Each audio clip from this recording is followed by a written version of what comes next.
Hi, welcome back. In the last two videos, I talked about 6 great ways to read yourself to language mastery. And today I'm going to answer some frequently asked questions about the subject of reading in a foreign language.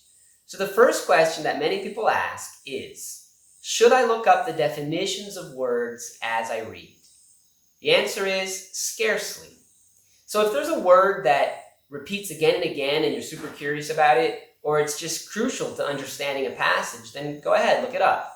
But generally speaking, reading should be about enjoying the immersion in the language. And you might think that if you do intensive reading, we'll get into that term a little bit later on, where you look up every single word, that you're going to get more out of what you're reading. Well, that's not necessarily true, because sure, you're going to understand more, you're going to get more new words per page added to your vocabulary, but not necessarily per hour of reading. Because if you read immersively or extensively, you'll read a lot more in a given amount of time, and you'll absorb words in context. Basically, there are 2 ways to learn new vocabulary or reinforce vocabulary when you're reading. One way is through definitions, but the other way is through inferring meaning from context. And you're going to do a lot more of that by reading for enjoyment, reading immersively in the language. Second question is level of difficulty. At what level of difficulty should I read? The answer is basically let your enjoyment be your guide. Because if you're enjoying what you're reading, that means that you're understanding it. Not necessarily every single word. You might miss a few ideas here and there, but you're understanding enough to enjoy it, and therefore the input is comprehensible, which is a key concept. Now, it should also be somewhat challenging, right? A follow-up question is, what do I do if I'm a beginner? How can I get started reading? Well, please refer to my 2 videos ago, or my first post from the series about reading your way to language mastery, where I talk a lot about using children's literature and graded readers to this end. But there are a lot of other resources that are great for beginners. In English, for example, there are some interesting websites that will give you current news at different levels, and you can read the news in a low level of English, in a simplified version of English. Another incredible resource is the Simple English Wikipedia. Now, if you're studying French or Portuguese or Spanish or English, and you'd like some concrete suggestions, just get in touch with me. I'll be happy to give you some. Next question, number 4. Should I read extensively or intensively? So we touched on that in answering the first question, but let's give a basic definition of the terms. Extensive reading is reading for meaning, reading for enjoyment, immersive reading, where, again, you're not looking up every word, you're just trying to enjoy what you're reading, and through the input, the comprehensible input, you're inferring, you're absorbing vocabulary and grammatical structures. Intensive reading is where you take a text that might be short and it might be quite difficult for your level, but you really focus on understanding every word, looking things up, analyzing the language from a formal standpoint, and again, just getting every bit of meaning out of it that you can. So which is better? Which should I do?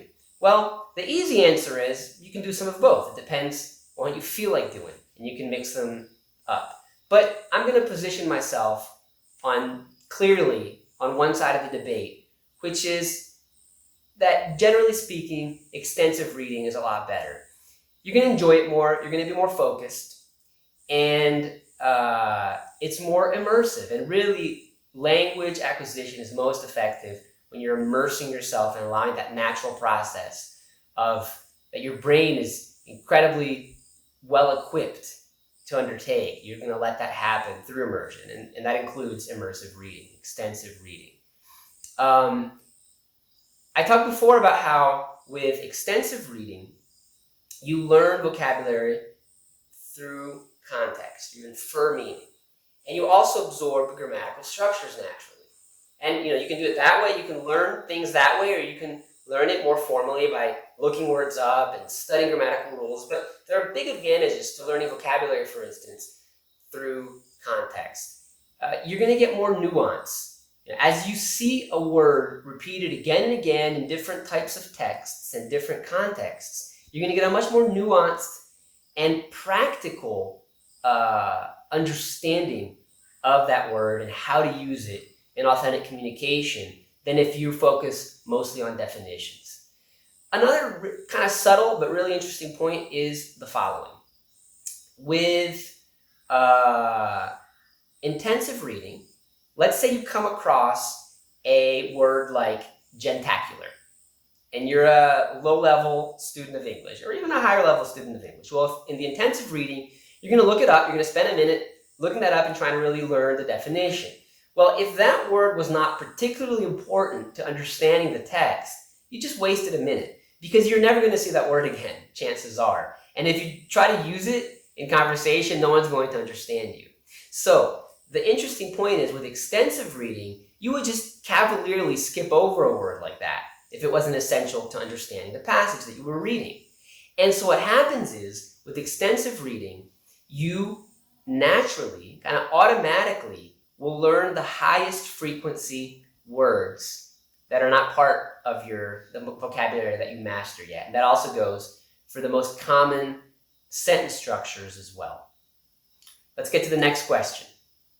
Should I reread books and passages? Well, the answer is only if you really enjoy doing it and if you're fully engaged in the second reading. Generally speaking, variety is the spice of language acquisition. So just pick up new texts, things that you're interested in that meet other goals that you have anyway.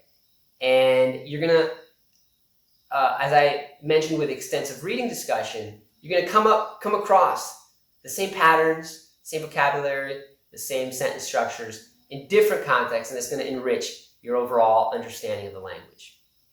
And last question, should I read translated works?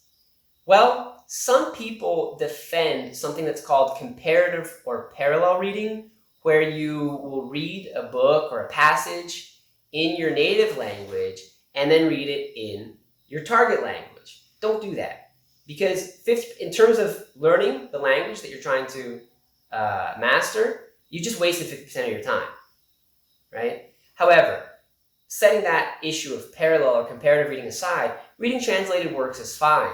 A lot of translations are of spectacular quality, so the linguistic quality is good. But whenever possible, I really recommend that you prioritize original works written in the language that you're studying. If nothing else, it's just so much more enriching to you culturally. And the more you absorb of the culture and the mentality associated with the language, the more comfortable you're going to feel in engaging with native speakers of that language. And the language and culture are really connected. So you're going to become ultimately more proficient and more intimate with the language if you do that, right? So there you have it. If you have any questions that I didn't cover today or in the previous videos, just send me a message and I'll be happy to answer them. And I'd also love to hear about your experiences with reading in a second language and your opinions on any of the matters I've discussed in this 3-part series. So see you next time.